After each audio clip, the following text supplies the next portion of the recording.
పాసిమైలారం సిగాచి పరిశ్రమలోని రియాక్టర్ పేలుడు ఘటన తీవ్ర విషాదాన్ని నింపింది. అంతకంతకు మృతుల సంఖ్య పెరుగుతోంది. ఈ ప్రమాదంలో మృతి చెందిన వారి డెడ్ బాడీలు గుర్తుపట్టలేనంతగా కాలిపోయాయి. పటాన్చెరు మార్చురీలో 35 డెడ్ బాడీలు ఉన్నాయి. 25 మృతదేహాలకు పోస్ట్ మార్టం పూర్తయింది. దీనికి సంబంధించి మరింత సమాచారం మా ప్రతినిధి శశి అందిస్తారు. శశి,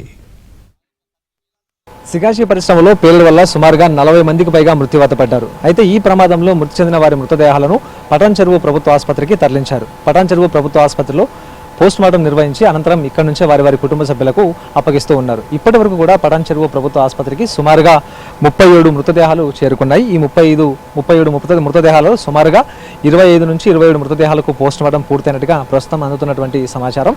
పోస్ట్ మార్టం పూర్తయినటువంటి మృతదేహాలను అందుబాటులో ఉండేటటువంటి వారి కుటుంబ సభ్యులకు ఇటు పోలీసులు, వైద్యులు అప్పగిస్తూ ఉన్నారు. అయితే ప్రధానంగా ఈ పేలుడులో మృతదేహాలన్నీ కూడా గుర్తుపట్టలేని విధంగా తయారయ్యాయి. ప్రధానంగా ఈ మంటలు చెలరేగినప్పుడు లేకపోతే అత్యధిక వేడితో ఈ పేలుడు సంభవించినప్పుడు వారి శరీర భాగాలన్నీ కూడా పూర్తి స్థాయిలో కాలిపోయాయి. కనీసం గుర్తుపట్టలేనటువంటి స్థాయికి ఆ మృతదేహాలు చేరుకున్నాయి. సో ఇదే నేపథ్యంలో ఆ మృతదేహాలు ఎవరివి ఏంటి అని కనిపెట్టడానికి పోలీసులు, వైద్యులు తీవ్రంగా శ్రమించాల్సినటువంటి అవసరం ఏర్పడుతుంది. సో ఇదే నేపథ్యంలో మృతదేహాలు గుర్తుపట్టలేని స్థితికి చేరుకున్న వారి మృతదేహాల నుంచి DNA సేకరించి అనంతరం కుటుంబ సభ్యుల DNAను సేకరించి ఆ DNAలను సరిపోల్చి కుటుంబ సభ్యులకు ఆ బాడీలను అప్పగించేటువంటి ప్రయత్నం చేస్తూ ఉన్నారు. సో ఇందుకోసం పటాన్చెరు ప్రభుత్వ ఆసుపత్రిలో ప్రత్యేకంగా DNA సేకరించడానికి ఒక విభాగాన్ని కూడా ఏర్పాటు చేసినట్టుగా తెలుస్తోంది. అయితే ఇందులో తమ కుటుంబ సభ్యులను గుర్తించలేనటువంటి పరిస్థితిలో ఉండేటటువంటి వారి నుంచి ఈ DNAను సేకరిస్తారు. అనంతరం మృతదేహాలకు సంబంధించినటువంటి DNAలతో సరిపోలుస్తారు. ఇలా సరిపోల్చిన తర్వాత ఆ మృతదేహం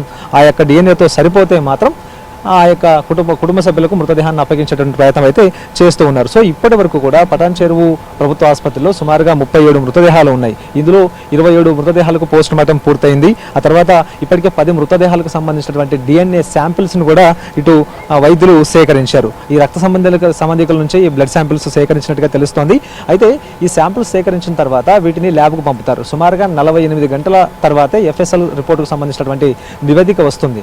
అనంతరమే ఈ మృతదేహం ఎవరిది, ఆ మృతదేహానికి సంబంధించిన DNA సరిపోయిందా లేదా అనేటటువంటి అంశాలు కూడా ఒక కొలిక్కి వచ్చే అవకాశం ఉంటుంది. కాబట్టి 48 గంటల తర్వాతనే DNA సరిపోలితే మృతదేహాన్ని కుటుంబ సభ్యులకు అప్పగించేటటువంటి అవకాశం అయితే ఉంది. సో ఇప్పటి వరకు కూడా 37 డెడ్ బాడీలలో 11 డెడ్ బాడీలను వైద్యులు గుర్తించారు. వాటికి సంబంధించినటువంటి కుటుంబ సభ్యులను కూడా గుర్తించారు. కాబట్టి ఇప్పటికే 6 మృతదేహాలను కుటుంబ సభ్యులకు అప్పగించారు. ఇంకా మిగిలినటువంటి 5 మృతదేహాలను కూడా మరి కాసేపట్లో కుటుంబ సభ్యులకు అప్పగించేటటువంటి అవకాశం అయితే ఉంది. సో మొత్తం ఈరోజు 11 మృతదేహాలను వివిధ ప్రాంతాలకు తరలిస్తూ ఉన్నారు. ఇప్పటి వరకు కూడా 6 మృతదేహాలు ఇటు కడపకు 2, ఆ తర్వాత మంచిర్యాల, ఆ తర్వాత ఒరిస్సాకు కూడా ఒక మృతదేహాన్ని తరలించినట్టుగా ప్రస్తుతం మనకు అందుతున్నటువంటి సమాచారం. ప్రధానంగా ఒక పోలీసును వెంటబెట్టి అంబులెన్స్ సౌకర్యాన్ని ఏర్పాటు చేసి నేరుగా అంబులెన్స్ల ద్వారా వారి మృతదేహాలను వారి స్వగ్రామాలకు పంపిస్తూ ఉన్నారు. ఒకసారి మనం విజువల్స్లో కూడా చూడొచ్చు. ప్రధానంగా అంబులెన్స్లు ఇంకా వరుస కడుతూనే ఉన్నాయి, అంబులెన్స్లు క్యూ కడుతూనే ఉన్నాయి.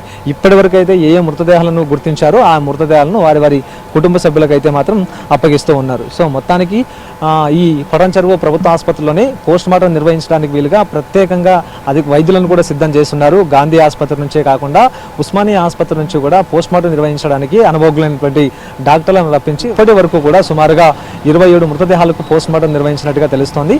సో నోన్ బాడీస్ ఏవైతే ఉన్నాయో, గుర్తు లభ్యమైనటువంటి బాడీస్ ఏవైతే ఉన్నాయో ఆ బాడీస్లను కుటుంబ సభ్యులకు అప్పగిస్తూ ఉన్నారు. Vote studio.